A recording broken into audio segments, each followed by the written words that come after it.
Hey guys, before we begin this episode of Nintendo Switch News, we need to talk about something important: net neutrality. Tonight is the night the FCC votes to either keep or repeal net neutrality.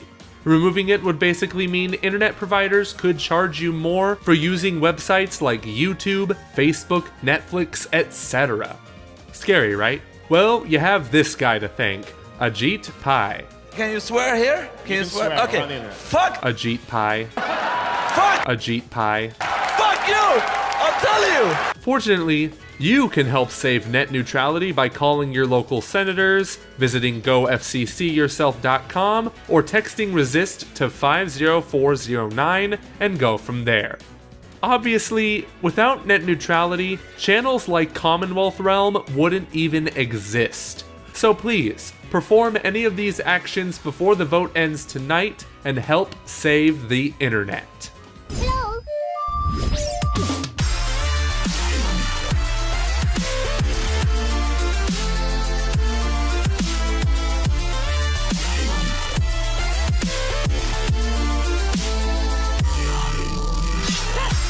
Hello everyone, and welcome to the latest episode of Nintendo Switch News. I'm Joseph Ferris, and today we're going to be going over some financial reports, talk about some new game releases, and glimpse ever so slightly into the future of the Nintendo Switch.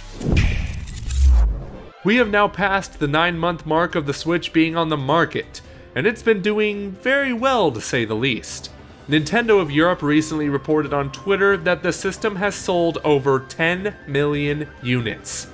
Yes, that's right, 10 million units. The Switch is already on track to beat the Wii U in its lifetime sales, having sold only 13.6 million since its release in November 2012.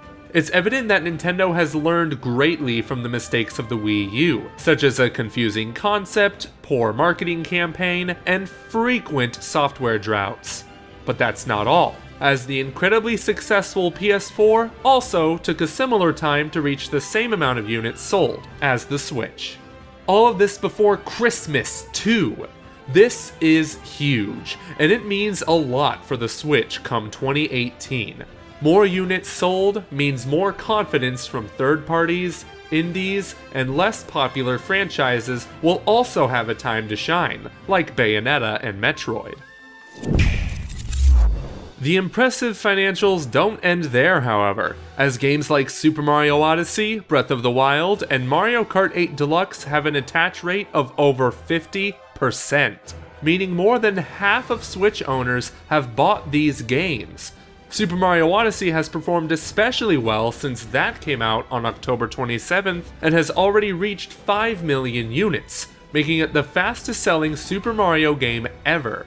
And since we're on the topic of games selling well, Xenoblade Chronicles 2 has been performing admirably considering how niche the franchise is, reaching the top 10 best selling on the eShop charts and selling similarly to Battlefront 2 in the UK. I mean, is that really a fair comparison? Joking aside, riding the Switch hype train year one certainly helped pique the interest of Switch owners looking for another massive experience akin to Breath of the Wild. There is no denying that Xenoblade developers Monolith Soft are some of the best at what they do, which only makes us more excited for their next game, which has had nothing but concept art released. It doesn't look like a Xenoblade game, but a new IP that seems to lean more heavily on the fantasy than the science fiction. Chances are, we won't see anything about this game until 2019 at the earliest.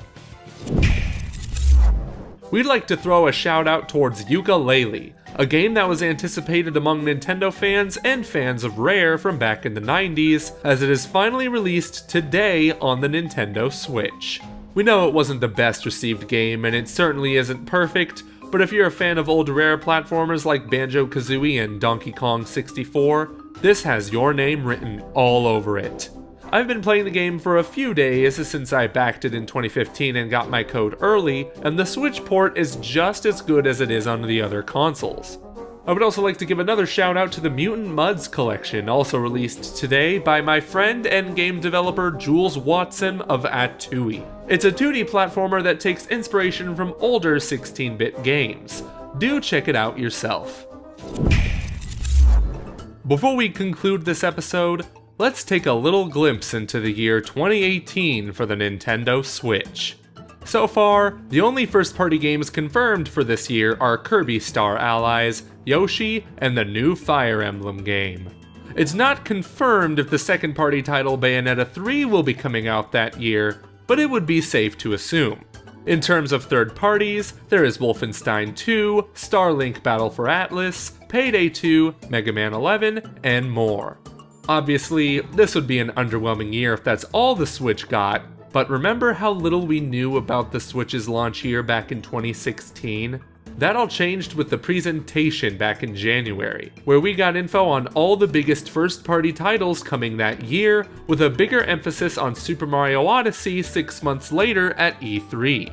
This raises the question, what will be Nintendo's big E3 and holiday title? Keep in mind, the following predictions are pure speculation, but if Nintendo plans to sell 30 million Switches by the end of the next fiscal year, then the only two possible options would be the new Pokemon RPG or a version of Super Smash Bros. That is either a port of 4 or a brand new game. We are betting on the former, as Pokemon is more of a guaranteed system seller in this regard. Picture a gigantic Nintendo booth at E3 with the theme of Pokemon, maybe designed to look like Pokemon Stadium. Focusing on one big game at E3 has been working for Nintendo these past 2 years, so why not keep this momentum going?